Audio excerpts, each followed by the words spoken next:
Hello ನಮಸ್ತೆ students welcome back to anti clock coaching academy. Students ನಾನು ಇದೊಂದು ಕ್ವಿಕ್ ಅಪ್ಡೇಟ್ಗಳನ್ನು ಕೊಡಬೇಕಿತ್ತು, ಅದಕ್ಕಾಗಿ ಬಂದಿದ್ದೇನೆ. ಸ್ಟೂಡೆಂಟ್ಸು ಈ ಒಂದು ವೀಡಿಯೋವನ್ನು ಮಾಡಲಿಕ್ಕೆ ಮುಂಚೆ ನಾನು ಇಲ್ಲಿವರೆಗೆ ತುಂಬ ಇನ್ಫಾರ್ಮೇಷನ್ನ ಕೊಟ್ಟಿದ್ದೇನೆ, ಅಪ್ಲೋಡ್ ಮಾಡಿದ್ದೇನೆ. ನಿಮ್ಗೆ ಏನೇ ಡೌಟ್ಸ್ಗಳಿದ್ದರೂ ಕೂಡ ಕಮೆಂಟ್ ಬಾಕ್ಸಲ್ಲಿ ಕಮೆಂಟ್ ಮಾಡಿ, ಎಲ್ಲದಕ್ಕೂ ಕೂಡ ನಾನು ಆನ್ಸರ್ ಮಾಡೋ ಪ್ರಯತ್ನ ಮಾಡಿದ್ದೇನೆ. ಸೊ ಇದೇ ರೀತಿ ಇನ್ಫಾರ್ಮೇಷನ್ಗಳು ನಿಮಗೆ ಅಪ್ಡೇಟ್ಗಳು ಆಗ್ತಾ ಇರುತ್ತೆ. ಸೊ ವೀಡಿಯೋವನ್ನು ನೋಡಿ ಶೇರ್ ಮಾಡೋದನ್ನು, ಸಬ್ಸ್ಕ್ರೈಬ್ ಮಾಡೋದನ್ನು, ಲೈಕ್ ಮಾಡೋದನ್ನು ಮರಿಬೇಡಿ. ಅದೇ ರೀತಿ ಏನಾದರೂ ಡೌಟ್ಸ್ಗಳಿದ್ದರೆ ಕಮೆಂಟ್ ಬಾಕ್ಸಲ್ಲಿ ಕಮೆಂಟ್ ಮಾಡಿ, ಖಂಡಿತ ನಾನು ಕ್ಲಾರಿಟಿ ಕೊಡ್ತೇನೆ.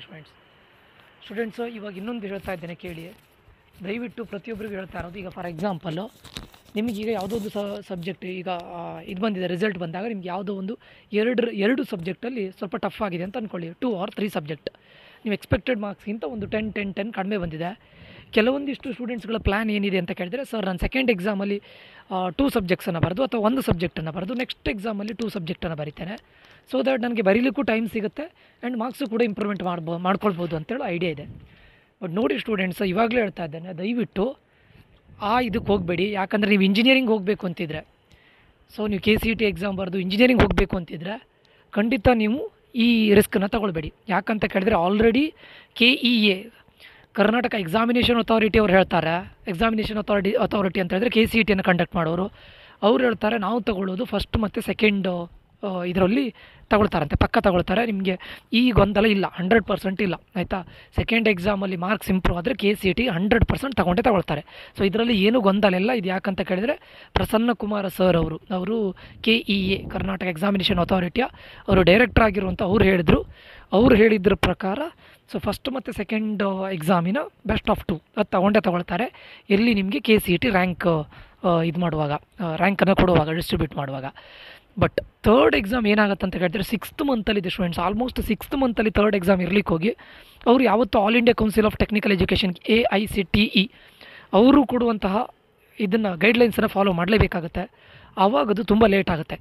ಲಾಸ್ಟ್ ಟೈಮ್ ಏನು ಮಾಡಿದರು ಅಂತ ಕೇಳಿದರೆ ಥರ್ಡ್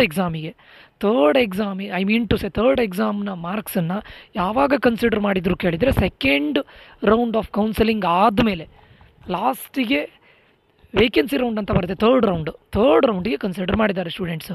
ಅಲ್ಲಿ ಕನ್ಸಿಡರ್ ಮಾಡಿ ಹೊಸ ರ್ಯಾಂಕನ್ನು ಕೊಟ್ಟು ಥರ್ಡ್ ರೌಂಡಲ್ಲಿ ಕನ್ಸಿಡರ್ ಮಾಡಿದ್ದಾರೆ. ಬಟ್ ನಿಮಗೆ ಥರ್ಡ್ ರೌಂಡಲ್ಲಿ ನೀವು ಪಾರ್ಟಿಸಿಪೇಟ್ ಮಾಡುವಾಗ ನಿಮಗೆ ಕಾಲೇಜಲ್ಲಿ ಯಾವ ಸೀಟು ಇರೋದಿಲ್ಲ. ಆಲ್ಮೋಸ್ಟ್ ಟಾಪ್ ಕಾಲೇಜಸ್, ಒಳ್ಳೊಳ್ಳೆ ಕಾಲೇಜಸಲ್ಲಿ, ಟಾಪ್ ಅಂದರೆ ಓನ್ಲಿ ಟಾಪ್ 10 ಅಂತಲ್ಲ, ಬೆಸ್ಟ್ ಇರುವಂಥ ಟಾಪ್ 30, 40, 50 ಕಾಲೇಜಲ್ಲೆಲ್ಲ ಆಲ್ಮೋಸ್ಟ್ ಸೀಟ್ಗಳು ಫಿಲ್ ಆಗಿರುತ್ತೆ. ಥರ್ಡ್ ರೌಂಡಲ್ಲಿ ನಿಮಗೆ ಆಮೇಲೆ ಸಿಗೋದು ಟಾಪ್ ಕಾಲೇಜಸ್ ಅಂತೂ ಸಿಗೋದಿಲ್ಲ.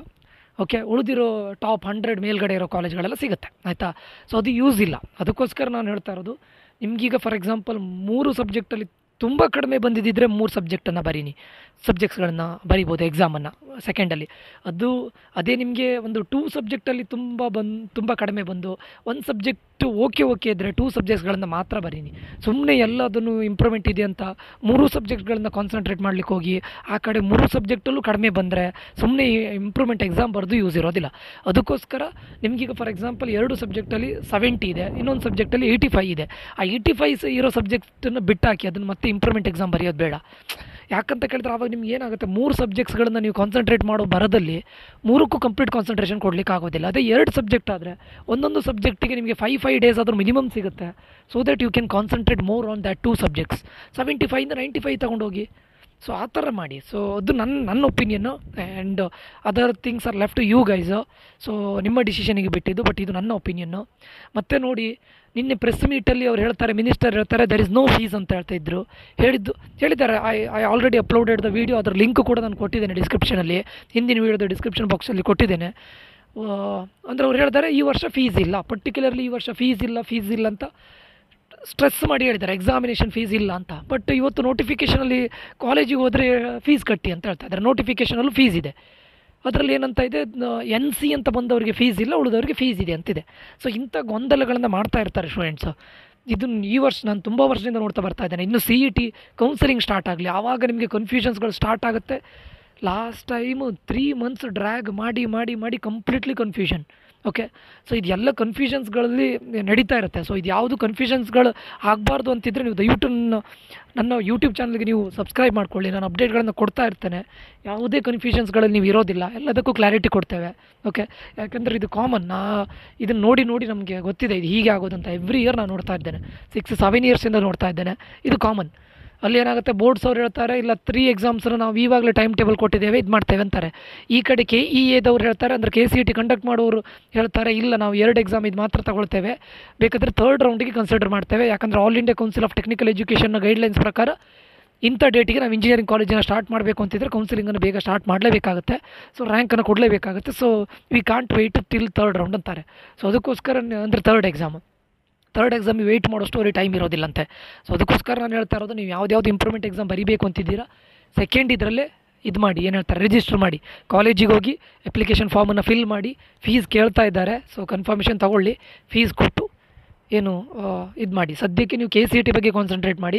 ಯಾಕಂದರೆ ನನ್ನ ಪ್ರಕಾರ 26th ಸ್ಟಾರ್ಟ್ ಆಗುತ್ತೆ ಸೈನ್ಸ್ ಅವರಿಗೆ, 24th ಸ್ಟಾರ್ಟ್ ಆಗೋದು. ಬಟ್ ಸೈನ್ಸ್ ಪರ್ಟಿಕ್ಯುಲರ್ಲಿ ನಿಮ್ಮ ಮೇಜರ್ ಸಬ್ಜೆಕ್ಟ್ಸ್ಗಳೇನಿದೆ ಅದೆಲ್ಲ 26th ಸ್ಟಾರ್ಟ್ ಆಗುತ್ತೆ. ಫಿಸಿಕ್ಸ್ ಇರ್ಬೋದು, ಕೆಮಿಸ್ಟ್ರಿ ಇರ್ಬೋದು. ಸೊ ನಿಮಗೆ ಟೈಮ್ ಇದೆ, ಆಲ್ಮೋಸ್ಟ್ ನಿಮಗೆ 10 days ಅಂತೂ ಮಿನಿಮಮ್ ಸಿಗುತ್ತೆ.